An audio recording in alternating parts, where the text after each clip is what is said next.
Welcome back to the unique mentorship E classes.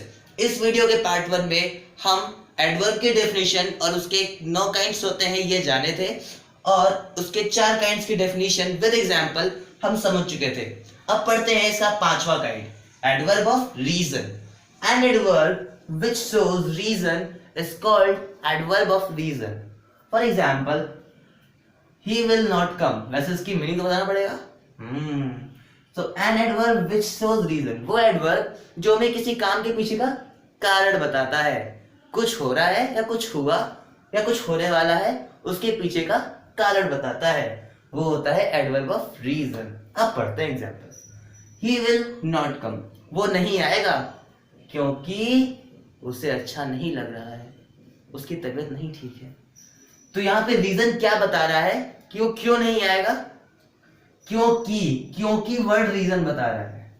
ठीक है, तो जो वर्ड रीजन बताता है वही वर्ड एडवर्ब ऑफ रीजन कहलाता है। अब हम पढ़ते हैं अगला काइंड, एडवर्ब ऑफ क्वांटिटी या degree. Very simple, an adverb which shows quantity या degree is called adverb of quantity या डिग्री। तो वो एडवर्ब जो क्वांटिटी या डिग्री बताता है वो एडवर्ब ऑफ क्वांटिटी या डिग्री कहलाता है। मतलब कि क्वांटिटी का मतलब ये हुआ कि कोई भी चीज कितना, जैसे कि कोई भी चीज हुआ तो कितना हुआ, एक लेवल एक अमाउंट में बताता है कि तो जैसे कि तुम बहुत लेट हो, तुम बहुत अच्छे हो, ये बहुत देर से यहाँ पर खड़ा है। कौन खड़ा है यहाँ पे? कोई नहीं है।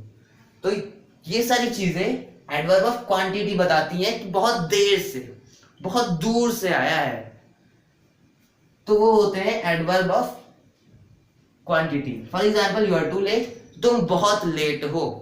ठीक है, ये हुआ एडवर्ब ऑफ क्वांटिटी। अब पढ़ते हैं अगली काइंड, एडवर्ब ऑफ ड्यूरेशन।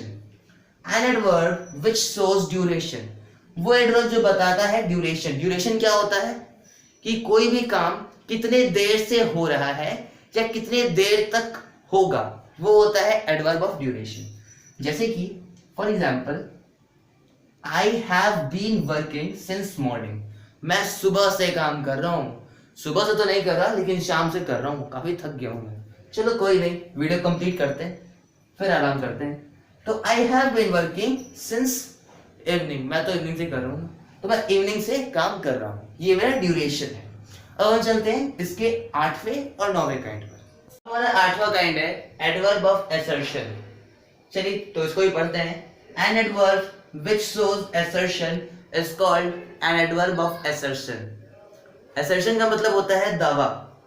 तो वो एडवर्ब जो दावा शो करता है, मतलब कि कोई किसी चीज की दावा कर रहा है कि मैं दावा करता हूं कि ये काम होगा, मैं दावा करता हूं कि आप अपनी जिंदगी में कामयाब बनेंगे, या किसी अदर वर्ड को यूज करके।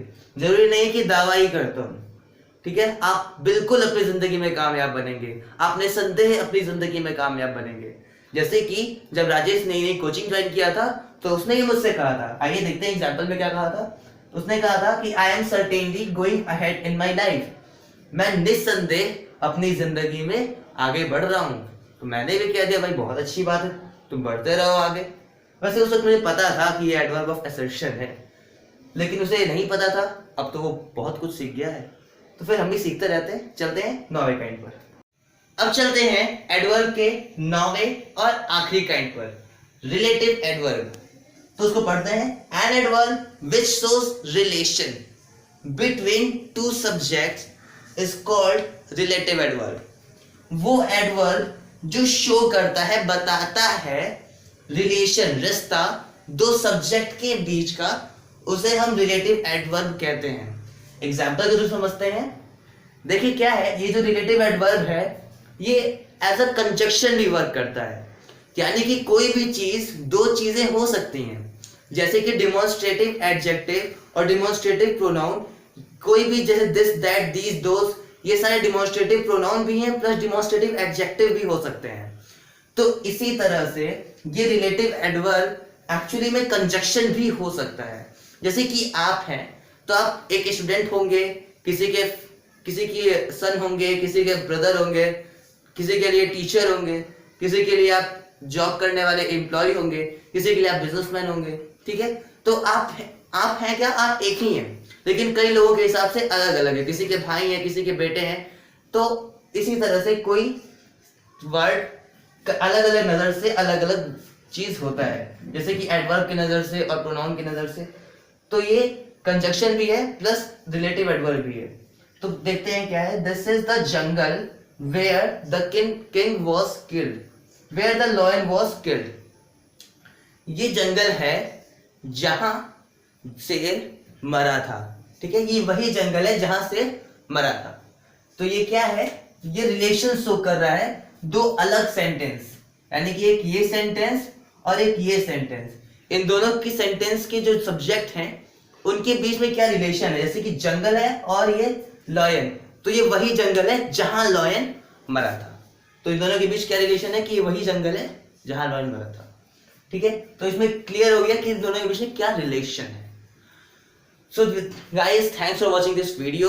Every and is a beginning. हमारे इस चैनल को सब्सक्राइब कीजिए, हमारी इस वीडियो को लाइक कीजिए, क्योंकि ये अंत नहीं शुरुआत है। आने वाले दिनों में आपको धीरे धीरे और सारी वीडियोस मिलती रहेंगी। तब तक के लिए अपना ख्याल रखिए, खुश रहिए, खुशियां बांटते रहिए। Thank you so much everybody.